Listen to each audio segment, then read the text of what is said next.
Referee anawakagua mabondia wote wawili kuweza kuhakikisha kwamba wamefuata sheria kuweza kupambana usiku huu. Mara baada ya hapo atawaita katikati ya ulingo kuzungumza nao na kisha mpambano huu kuweza kuanza. Tii sheria zangu, jilinde muda wote, touch gloves. Okay, wasaidizi nje ya ulingo, hii hapa ni round ya kwanza. Boniface Saguda bila shaka hii ni fight yake ya kwanza anacheza kwenye events ambazo zinaonekana kwenye Azam TV. Naam. Kwa ambao mfahamu pengine Saguda. IDP Halali ni huyo ambaye amevalia bukta yake ina vile vimbwembwe vile. Saguda ni huyo ambaye amevalia bukta nyeusi lakini ina ufito mweupe. Kiufundi technically Halali kwa Saguda sana ambaye wengi hatumfahamu. Au ulipata nafasi ya kumtazama pia nawe? Kwa Saguda binafsi sijapata nafasi ya kumfahamu. Labda nipate majibu kulingana na hichi ambacho nitakiona kwa raundi ya kwanza. Lakini kwa IDP Halali ni bondia ambaye nafikiri ni wa muda mrefu na kitu ambacho amekuwa nacho kwenye upiganaji wake au sifa ambayo wanayo kwa IDP Halali ni kutembea, ni uwezo mkubwa wa kutembea kwenye ring. Yes, na of course uwezo wake pia kuswitch hiyo miguu hizo stance.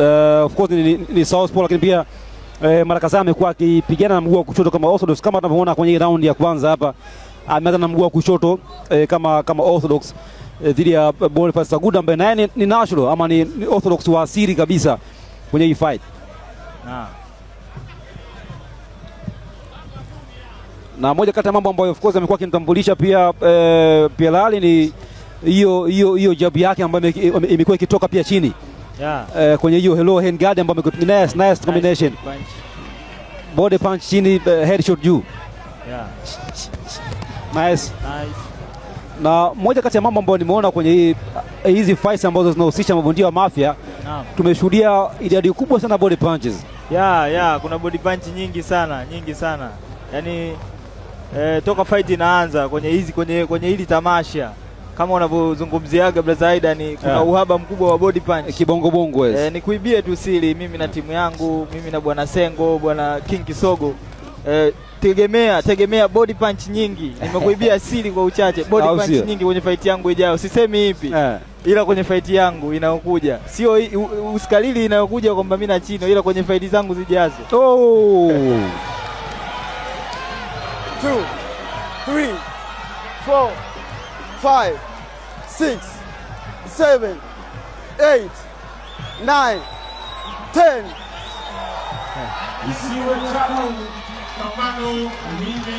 Ujumbe gani? Kwenye bodi akipanda juu na kiasi fulani ulikuwa unaona kama inaanza kumsumbua kumchukua Boniface ambaye kuweza kuhimili, na hii ni ile knockdown. Ukiangalia ilikuwa ni lakini unaweza kusema haikuwa iko na nguvu sana, labda kama kuna punch nyingine ambayo alipata kabla ya hapo ilimletea madhara, lakini kwa hii hapa ni kama tazama alipigwa body punch na pia Halali ni mzuri sana kwenye footwork na ni kama alimpigia kwenye mkono hapa, ni kama labda ilimsumbua kwenye eneo la kichwa kwa sababu ameguswa na eneo, sio punch, ni kwenye eneo la mkono hapa. Pambano hili hapa limekamilika katika raundi ile ya kwanza ikiwa zimetumika dakika 2 na sekunde 38. Mtu akapiga goti kama yuko ibadani. Kwa mantiki hiyo referee ikabidi akamilishe pambano, na hii ni knockout. Mshindi wenu kutokea kona nyekundu sio mwingine bali ni mabebe represented IDP Halali.